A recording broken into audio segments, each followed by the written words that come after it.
షష్ఠి పూర్తి. షష్ఠి పూర్తి ఎందుకు చేస్తారు? మానవుని సంపూర్ణ ఆయుర్దాయం 120 సంవత్సరాలనే జ్యోతిష్ శాస్త్రం చెప్తున్నది. 60 సంవత్సరాలు నిండినప్పుడు చేసుకునేదే షష్ఠి పూర్తి. ప్రతి వారికి మృత్యువు 60 ఏట ఉగ్రరథుడు అనే పేరుతో, 70వ ఏట భీమరథుడు అనే పేరుతో, 78వ ఏట విజయరథుడు అనే పేరుతో ఎదురు చూస్తుంటాడు. ఆరోగ్య సమస్యలకు తట్టుకోవడానికి చేసే శాంతి ప్రక్రియ ఈ షష్ఠి పూర్తి. బృహస్పతి శని 30 సంవత్సరాలకు మానవుని జన్మకాలంలో ఉన్న రాశికి చేరడానికి 60 సంవత్సరాలు పడుతుంది. వాళ్ళిద్దరూ తాము బయలుదేరిన రాశికి చేరుకోవటంతో మానవుని జీవితం మరలా ప్రారంభమవుతుంది. తిరిగి జీవితం ప్రారంభం అయినట్లు సంకేతం. మానవుడు పుట్టిన తెలుగు సంవత్సరాలు 60 అవి నిండుతాయి కనుక షష్ఠి పూర్తి. షష్ఠి పూర్తి సందర్భంగా ఆయుష్కామన యజ్ఞం చేస్తారు. ఆయును కోరి చేయి యజ్ఞము ఆయుష్కామన యజ్ఞం. పెద్దలు ఈ ఆయుష్కామన యజ్ఞాన్ని చేసే పద్ధతిని ఎలా చెప్పారు?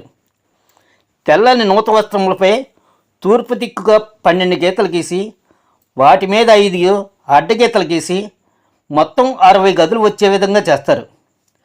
వరుసలకు 12 5 వరుసలు తూర్పు దిక్కున బియ్యం పోసి కలసం ఉంచుతారు. ప్రభవ నుంచి క్షయ వరకు 60 సంవత్సరాలు ఆదిదేవతలతో ఆవాహన చేస్తారు.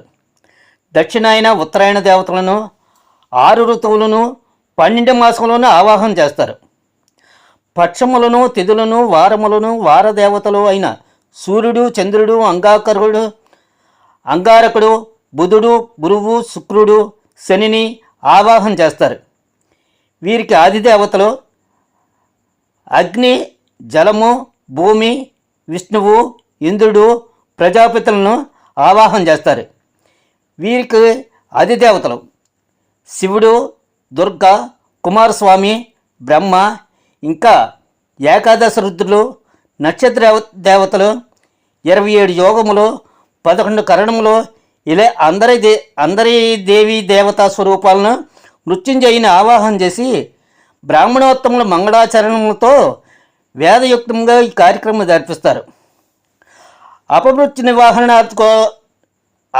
నివారణార్థం హోమాలని, జపములను కూడా చేస్తారు. తదుపరి బ్రాహ్మణులను సత్కరించి బంధుమిత్రులతో విందు ఆరగిస్తారు. పూర్వకాలంలో పురుషుడు ఏ వేడుక చేసుకున్నా భార్యకు కూడా జరిగినట్టే భావించేవారు కనుక స్త్రీలకు మళ్ళీ విడిగా షష్ఠి పూర్తి చేసే ఆచారం లేదు. పెళ్లి సాధారణంగా జరగాలి, షష్ఠి పూర్తి ఘనంగా జరగాలని పెద్దల మాట.